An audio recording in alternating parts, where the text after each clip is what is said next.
Jessa Carter. So excited. Hello, beautiful. Oh my gosh. So we are here live at the Chicago Marriott Northwest at the Power Team International Ultimate Wealth Camp. And Jess and I have known each other for almost 2 years now, I think. I think we first did an IG Live together. Been wanting to have you on my podcast, and we did a call not that long ago, and you're like, I need to go to your podcast. I'm like, I'm not recording for a while. So you're literally on my spreadsheet, like to schedule. And then I realized you're here. I'm like, you know what, girl, we're going to do this live. That's right. Which is even better. Better. That's how business works. Yeah. Because it's so great. Because I mean, I'm always across the country from everybody. We're just doing it on a Zoom call, and it's great. It's perfect. But this is so much better. It's so much better. In person is always so much better. Joe Rogan, here I come. Watch out. I love this live podcasting. I just don't think I could talk for 3 hours like he does. Oh, you totally could. Yeah, I probably could. I could definitely talk for 3 hours. I probably could. I'd have to have a glass of wine sitting here with me. I mean, there's a niche for that. Yeah, I'm sure there is. There's a niche for that. There's plenty of people that would love to join your podcast live and have their own glass of wine. There you go. Yeah, right? We'd have to name it something different. Now, for me, it's not wine. It's sparkling water with grapefruit oil. Nice. Yeah, I'd like that too. And a wine glass. A wine glass. That's awesome. So I just got to hear Jessa speak on stage, and she talked about her Peaceful Billionaire program. And I'm glad I got to hear the story about that, because I didn't quite know how you got to that point. But here's her book, The Peaceful Millionaire. So first of all, I want to hear your backstory, because we're going to talk about this. We're going to talk about your Peaceful Billionaire, your program that you've launched, and you've got all sorts of programs that sound just absolutely delightful. But first, I want to hear your backstory. How did you get to where you are today? Because you've got a very interesting background, from neurosurgery to now you're the Peaceful Billionaire. Let's hear about that. Yeah. From neurosurgery to mind and money surgery. No scalpels or anesthesia required. Love it. No scalpels or anesthesia required. It's much safer. Yeah, for sure. For sure. Much safer. I mean, the backstory is I came from very, very humble beginnings. See, now I had you pegged for like a trust fund baby living in Manhattan. Really? Yeah. See, because you come across with this air, and I was like, yeah, and here's an example, because I'm human, just like everybody else. We all make these preconceived, but you're just beautiful. You've got the glasses, you've got the whole like librarian, sexy girl look. And I'm like, yeah, she's probably, whatever. It doesn't matter. I still love you. It doesn't matter whether you're a trust fund baby or not. I mean, I wouldn't be mad about it. No judgment. But I was born in Southwest Virginia, in a very, very rural area in Appalachian Mountains. Literally the population. Yeah, where's that near? It's near the Tri-Cities. Bristol, Kingsport, Johnson City is like the biggest thing that anybody. Because I'm in Northern Virginia. I'm in Northern Virginia. Oh, I didn't. Yeah, I'm west of DC. I'm in Leesburg. Oh, Leesburg, Virginia. That's so funny. I went to high school in Leesburg, Florida. Yeah, I live in Leesburg, Virginia. Yeah. Wow. And what's very interesting is the poverty rate for that area where I was born is still so high. Interesting. But my mom moved us to Florida when I was 11, and my mom's jam was she just knew that I was smart, and she wanted me to give me a better life than she had. And so it was actually a stint of childhood seizures that originally sparked my interest in the brain. Oh, wow. Did you have epilepsy? Not epilepsy. It was just childhood seizures. I outgrew them. Okay. I outgrew them, but I was on medicine for many years. And then I outgrew them. But that was what started my fascination with the mind originally. And so then when it came to medicine, I went into medicine because I truly wanted to help people. And as most people do when you go into medicine. Sure, of course. And so that, when it came to deciding what was I going to do in medicine, I knew I wanted to do surgery because when I did my clinical rotations, I got to be in the operating room and I was like, oh my God, this is the coolest thing ever. And see, I would be the one passing out.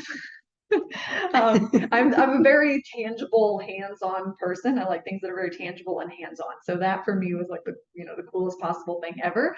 And so that was, that was the route that I got, because I was like, do orthopedics, joints. I'm like, no, that's not really my jam. That doesn't excite me.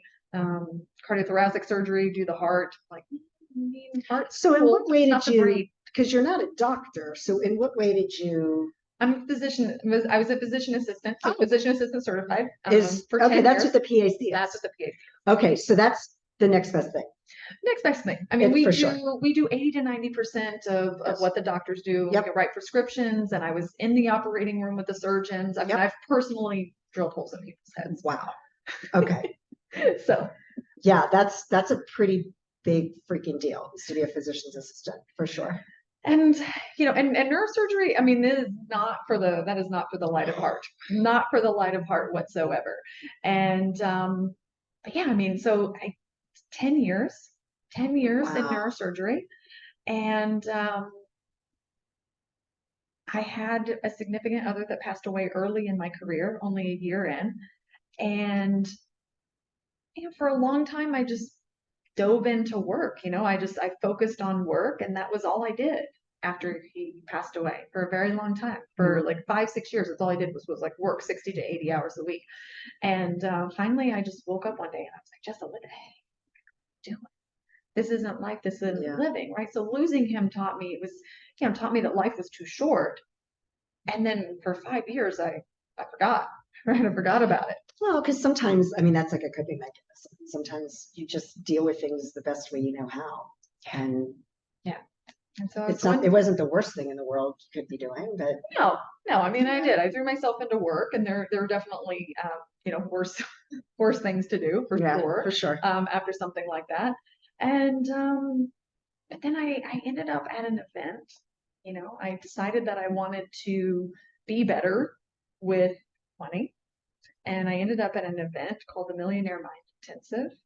And when I was at that event, I was sitting in the audience, and plain as day, that voice, just source, God, spirit, universe, whatever you want to refer to as that voice, when you sometimes just feel very called or guided to do something.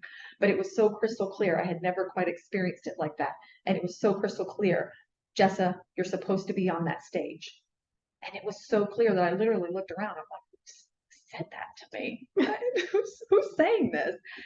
And I was just like, me? Are you sure? Because I'm telling you, I was not the girl. I was not the girl that wanted to be on the stage in the limelight. So for me to be seen and be heard and be able to share my story, share my journey, share my gifts, I did a lot of work. To get here. Well, it takes work. Like I always say, I say this almost every interview. In order to grow, it's like my famous quote. People can probably recite it with me. In order to grow, you have to be comfortable being uncomfortable. Yes, and I talk about that quite a bit. Quite a bit in my book. I dive into all kinds of fun things in the book. Fear of failure, fear of success. Yes. And and that ultimately what I learned about that, because I had fear of both. And what I learned is what that actually is it's the fear of uncertainty, and it's the fear of the unknown. And that's ultimately what you're afraid of. Yes. And, unfortunately, society and the media has put such pressure. You're so programmed to fear uncertainty and the unknown, right? So there's such a need for being in control of everything. Yes. And I was a huge control freak for a very long time, for most of my life. My mother's the same way. Apple doesn't fall far from the tree, right? Yeah, for sure. And so for me to end up in a place where my life and my work has required so much faith. So there's that saying, fake it till you make it. Yep. And I say, don't do that. You don't have to fake anything. Okay. you faith it until you make it. Yes, I like that. That's so much, it's so much a more positive way to say it. Well, And it carries a higher vibrational frequency as well. absolutely. And I mean, and that's really what it takes. Yeah. That's what it takes. I mean, whether, because initially, right? Initially, you might not have that faith in yourself. But if you at least have faith in something bigger than yourself, right? Then that will still pull you forward. Yes. So there has to be a faith and a belief in things that are not tangible, that you can't see, but you know that they're still there working for you. And that was one of the biggest, most challenging parts on my journey was deepening that faith, because there's no way I would have gotten where I am today without it. Yeah, because it's part of that alignment, and getting that alignment between your head and your heart, and that feeling and that strength that's there, but you don't know, you can't put your finger on it. Well, and that's what I learned too, right? Because I mean, having a background in neurosurgery and being someone who was a control freak, I was like the ultimate in your head person. Yeah. And I was, for a long time, for most of my life, I was very closed off emotionally. And so I was very disconnected from the heart. So everything was head. Everything was head. So it's it's a little bit cliche that I do mind work. But part of the mind work that I do is getting beyond the confinements of your conscious mind and into what's beyond that. Because once you get beyond the confinements of your conscious mind, which is your thinking logical brain, Okay. once you get beyond that, then you have access to your heart and soul's intelligence. You have access to infinite intelligence. You have access to things that are just, your thinking brain has such a primal, innate nature to keep you safe. But that same primal nature is meant to keep you safe, keeps you stuck. Yes. So you have to get beyond it. So I understand why that is, because it's part of our DNA. But can you just explain that to people who aren't familiar with that whole concept and break it down, and like you're talking to a fifth grader? Well, I mean, the most simple way, and this is, and there's a little bit more to it, which I won't go too deep into, Right. but the simplest way is thoughts become things. Yes. The simplest way to break it down is thoughts become things. And so what you're thinking is important, because what people don't realize about thinking is that that's communication. That's communication. Even if you're not saying the things you're thinking out loud, that's still a form of communication. Yes, and I haven't heard anybody explain it that way, and I love that. Yes. And so that's what's really tricky about it, right? So you think that because you don't say it out loud, that it's okay to say certain things to yourself, right? And so most people will talk to themselves in a way that they would never ever talk to someone else. Never, ever, ever. Ever, ever, ever. Yep. Right? So that's the most simple thing that you have to understand, is that your thoughts are as powerful as spoken communication, and that's still communication. So when you're thinking with your conscious, logical thinking mind, right, you're speaking to your subconscious mind. Mm. And so that's where change really has to happen, is because it's actually the subconscious mind that's creating your reality, that's creating the external environment that you're experiencing and how you experience it. But it's highly, highly influenced by your conscious, logical thinking brain. Which is telling the subconscious how to think and behave when we beat the crap out of ourselves. Yeah, which is, right? Which is usually, that you can't do it. Yeah, I can't do this. Why would I even bother trying that? Oh, this is happening again. All of those that dialogue that we are and all we're doing is we're reinforcing that negativity. Yeah. Yeah. And so what happens is then it becomes the thoughts become, the negative thought patterns become a negative self-fulfilling prophecy, right? Yes. Of things that you don't want to have. And so that's why it's so important to really, really understand that thought, again, even though it's not spoken, that's still communication, because your subconscious mind cannot reject. It can only receive, right? So this thinking brain, your thinking brain can reject things. Your thinking brain has to step in and be the referee. So when you have those negative thoughts, you have to train your thinking brain to be the referee, so that when the negative things come in, that you actually realize that you're in the driver's seat, that you're in charge of how long you entertain those negative thoughts and give them time and energy. Because energy flows where focus goes. So when you're Yes. putting your focus or time or energy into those negative thought patterns, they're expanding. You're creating more of the same. So if you don't ever cross that bridge to the opposite possibility of the positive of whatever negative thought you're thinking, whether, it might be, I'm not enough. Well, what's the opposite of I'm not enough? I am enough. Right. And when you think about probability, right, you have to think about that statistically. It's possible that both of those thoughts are true, right? Either is Of course possible, right? It's possible that you're not enough, but it's also possible that you are enough. Right. And even though you might not feel like it, if you start to choose with your conscious mind to believe that you are enough, and you keep telling your subconscious mind that you are enough, eventually your subconscious mind starts to believe it too, because your subconscious mind doesn't actually know the difference between what's real and what's not. Exactly. And that's the big thing that people don't recognize. And why is it that they reach a certain point in their life and it's just that definition of insanity, just doing the same thing over and over and expecting different results, and they don't recognize that this thinking is really having a huge impact on how they show up in the world, and how everybody else treats them as well. Well, and so that's the power, right? And so I just spoke about that a little bit in my talk, right? So the power of the mind and the value of the mind. Right. So I speak about the mind in terms of being a $27 billion asset. Yes. So you already own a $27 billion asset, and it's fueled by 27 billion kilowatts of power. So when you're thinking those things, right, that don't support where you want to go, that's how much power you're putting behind those thoughts of what you don't want.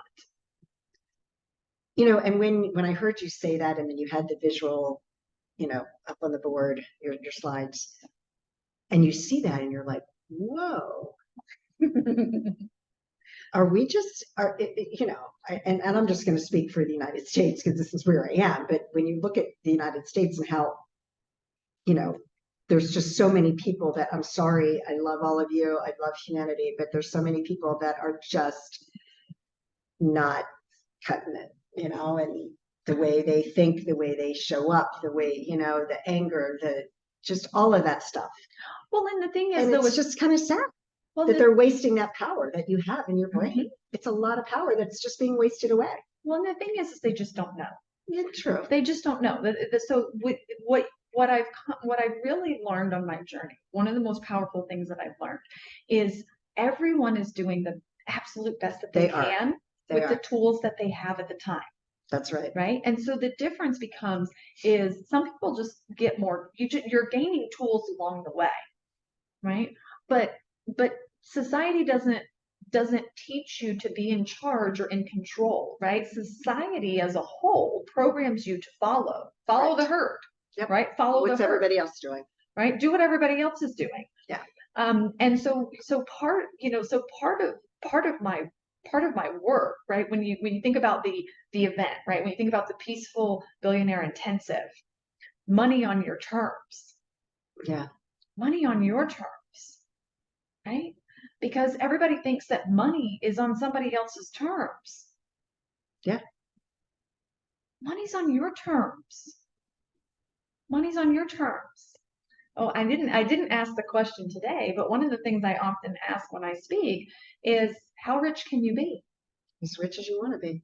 As rich as you choose to be. Yeah. Or as rich as your current level of contentment. Right. That's Yeah. right.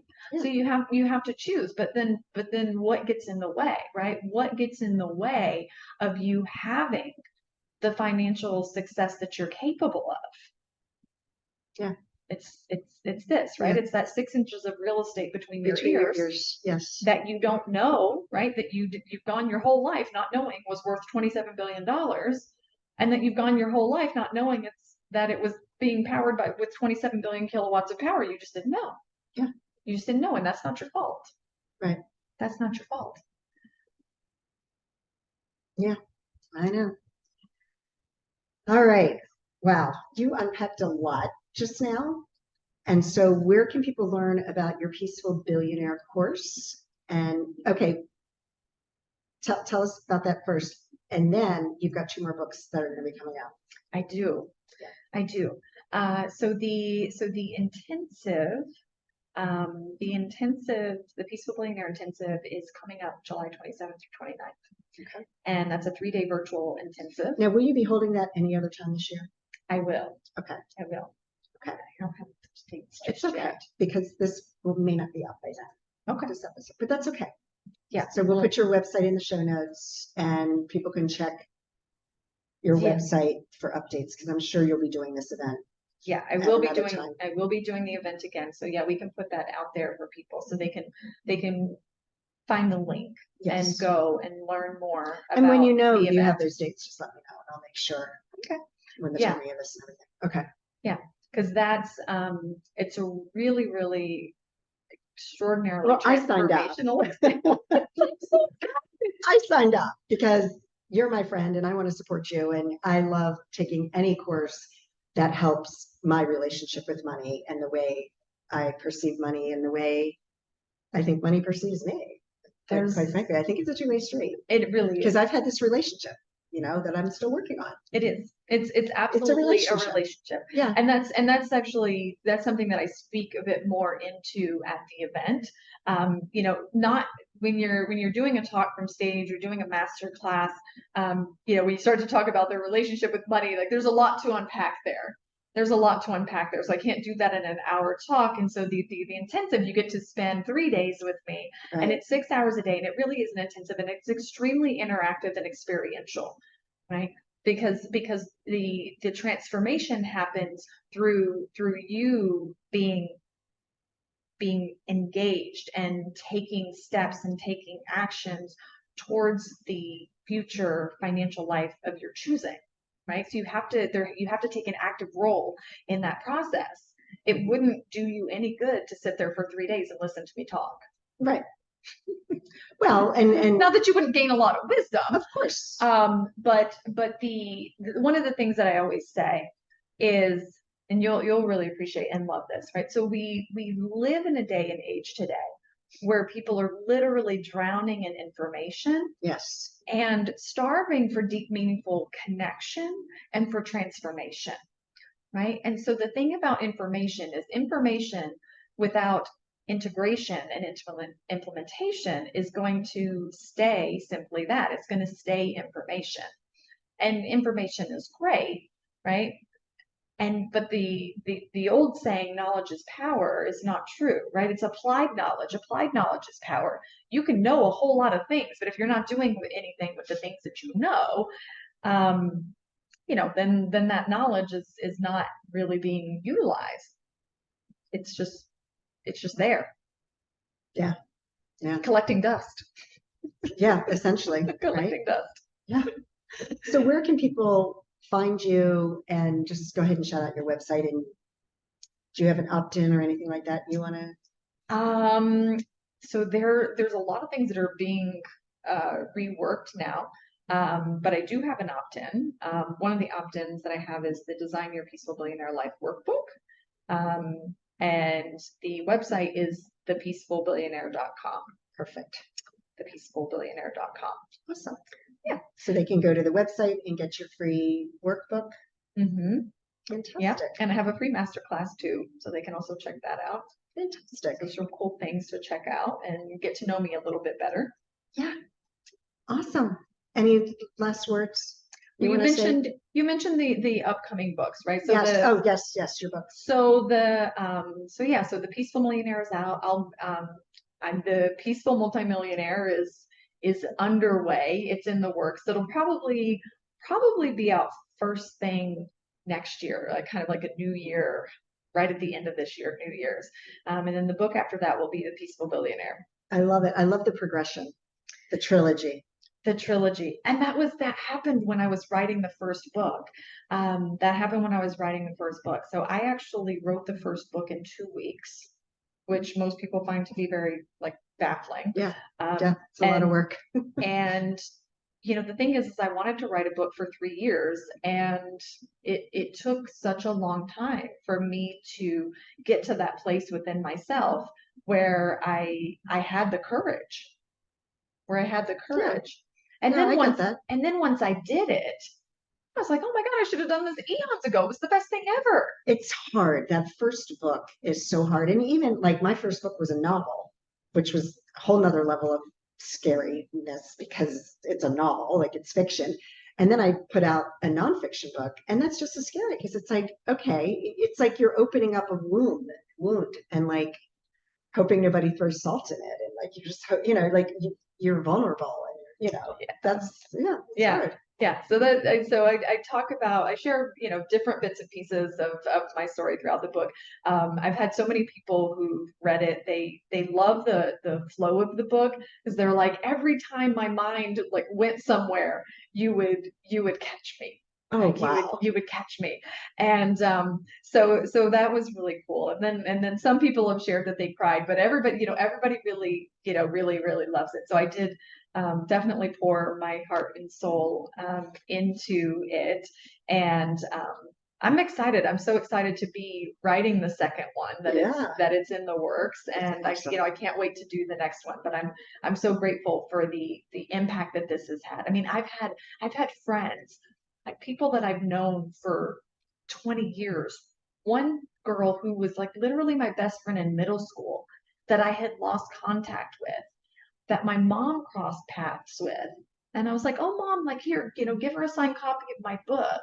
And she reached out to me, and she was just like, I am like, this is so amazing. She was like, I was looking for this and I'm working on this stuff. And she was like, it's so crazy that I know you and I went to school with you. And That's it's awesome. just like, it's the best thing. And then one of my friends, it was like the book of the month for her book club. Oh, that's great. And they were Love reading it. So I'm just, it's such an incredible thing. Yeah. When you hear the impact that your message and that your story and that your work is really, really having, in people's lives.